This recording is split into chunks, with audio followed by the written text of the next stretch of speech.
Right, now you read it out in properly. Zakir, my son, I am proud of you. Thanks to Allah subhanahu wa ta'ala, you have made mincemeat of the Hindu, Christian and Jain.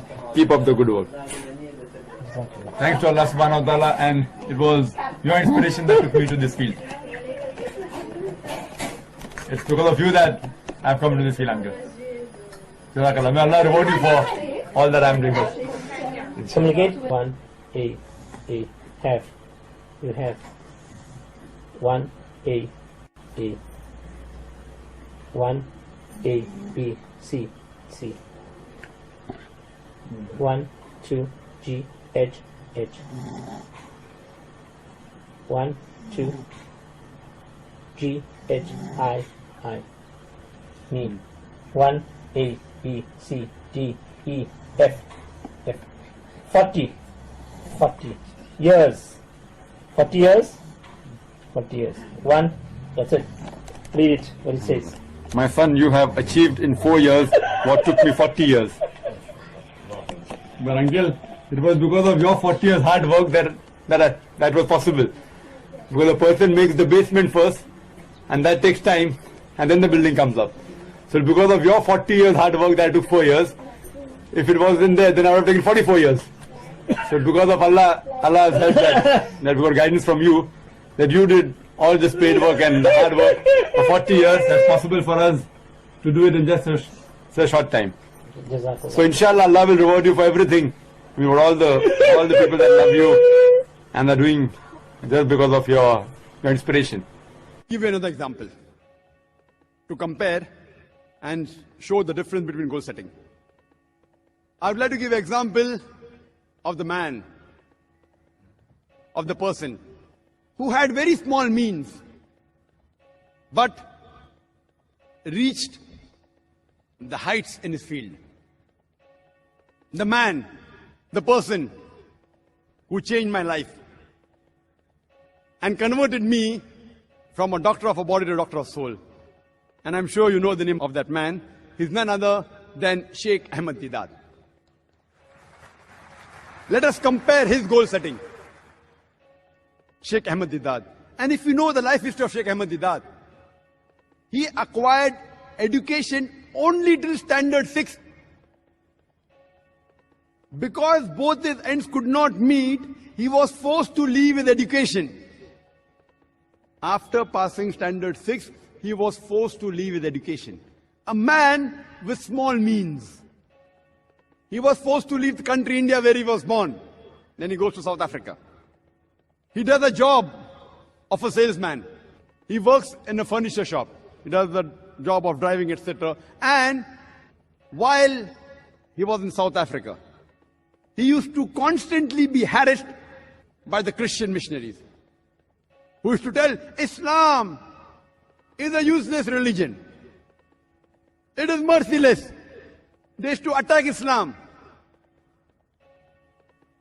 And because he used to get harassed, a desire came in his heart that I want to reply all the allegations against Islam made by these Christian missionaries. I want to give a fitting reply to these Christian missionaries. Imagine a man only studied to standard 6.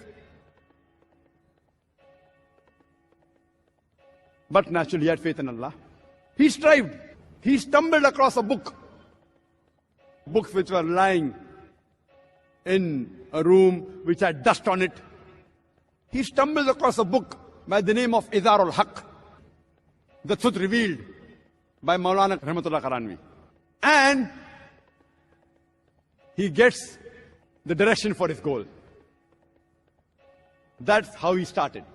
And he strived for 40 years, till the time he challenged the stalwarts of Christianity.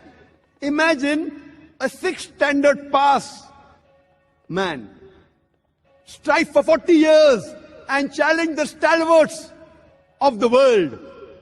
So much so that in 1986, he was about to debate Reverend Jimmy Swaggart. And at that time, in 1980s, Jimmy Swaggart was the #1 most powerful, most famous Christian televangelists. Just a few weeks before his debate, one of the fans of Sheikh Deedat told him that Sheikh Ahmed Deedat, I'm your fan, but I want to give you an advice. This man, Jimmy Swaggart, I know him. I've studied him. Please don't debate him. He will chew you and he will spit you out. Imagine a fan of Deedat giving advice to Deedat.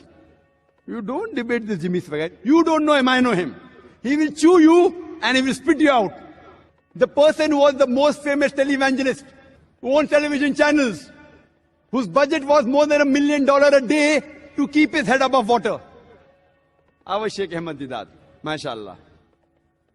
With Allah on his side, he goes to USA. In the hometown of that Christian missionary. In the country where he's famous. He goes and he has a debate.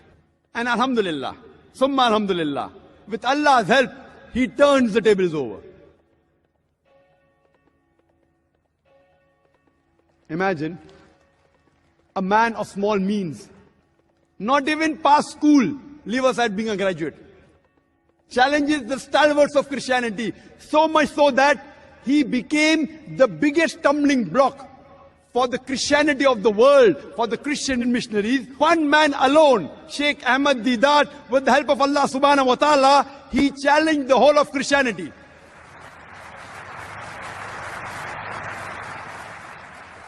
Let's analyze his goal setting.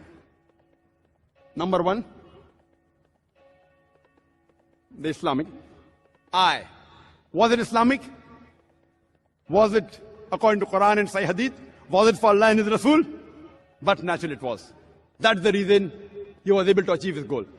Number two, was it specific? Yes. His goal was specific. I want to reply to the allegations against Islam. Specific. I want to give a fitting reply. Remove the misconceptions about Islam that is there in the minds of the non-Muslim. Number three, was it lucrative? Was it profitable? He wanted profit in Akhirah. And inshallah, Allah will grant him Jannah, inshallah. But besides being profitable in the Akhirah, it even profited him here. You know, a number 6 standard pass man, in 1986, he gets the biggest award in the Muslim world. He is awarded the King Faisal Award for service in humanity. A 6 standard man. He didn't do for the award. Maybe he got $200,000. He didn't do it for that. Maybe for the gold King Faisal Award. He didn't do it for that. He did for Allah and His Rasul. Allah profits him in Akhirah and even in this world. Lucrative. Was it apt? Was it appropriate? Very apt. At the right time. His style, everything at that time. When the Christian missionaries were hammering the Muslims, our morale was at the lowest. This man, Sheikh Ahmed Deedat, he inspired thousands of youngsters, including myself. We could at least raise our head and stand. Apt. Was it measurable? Yes. What did he do? He collected the books of Christianity, the Christian missionaries who wrote against Islam. You know, John Gilchrist, all these books, Jimmy Swaggart, and started replying. When they attacked the Quran and Islam, he replied and he studied their scripture, Bible, used the verse of the Quran and implemented on them, and he found results. Measurable. What was his intention? His intention wasn't to become famous. His intention wasn't to win the King Faisal Award. His intention was to please Allah and His Rasul. See, was he consistent? Yes, he was. Imagine, he struggled and strived for 40 years.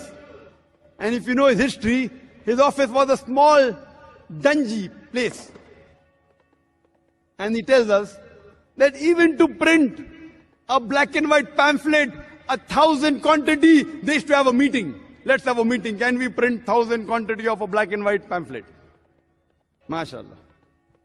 Consistent. Kept on striving. Till he reached his